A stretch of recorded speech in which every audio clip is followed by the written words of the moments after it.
जुलै संपून ऑगस्ट उजाडला, पण अजूनही लाडकी बहीण योजनेचा जुलै महिन्याचा हप्ता महिलांच्या खात्यामध्ये जमा झालेला नाहीये. त्यामुळे महिलांना प्रतीक्षा होती, की जुलै महिन्याचा हप्ता कधी येणार. तर तुमची प्रतीक्षा आता संपलेली आहे. अदिती तटकरे यांनी त्यांच्या ट्विटर म्हणजेच एक्स अकाउंटवरून लाडकी बहीण योजनेचा हप्ता कधी येणार ते सांगितले आहे. तर त्यांनी काय म्हटलंय ते आपण पाहूया. मुख्यमंत्री माझी लाडकी बहीण योजनेच्या सर्व पात्र लाभार्थ्यांना रक्षाबंधनाच्या पूर्वसंदेश जुलै महिन्याचा सन्मान निधी ₹1500 वितरित करण्यात येणार आहे. तर तुम्ही इथे पाहू शकता, इथे क्लिअरली त्यांनी म्हटलेलं आहे, की जुलै महिन्याचा सन्मान निधी ₹1500 तुम्हाला रक्षाबंधनच्या पूर्वसंदेश मिळणार आहे.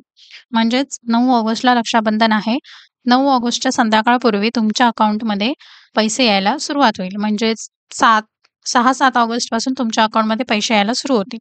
तर जे काही तुम्ही व्हिडिओज YouTubeवरती आता पाहत असाल, ज्याच्यावरती थंबनेल्स आहेत, की तुम्हाला रक्षाबंधनाला डबल गिफ्ट मिळणार वगैरे, वगैरे, तर ते सगळे फेक आहेत. तुम्हाला फक्त जुलै महिन्याचा हप्ता ₹1500 हा रक्षाबंधनच्या निमित्ताने 9 ऑगस्टपर्यंत तुमच्या खात्यामध्ये जमा होणार आहे. तर अतिशय महत्त्वपूर्ण असा हा व्हिडिओ आहे.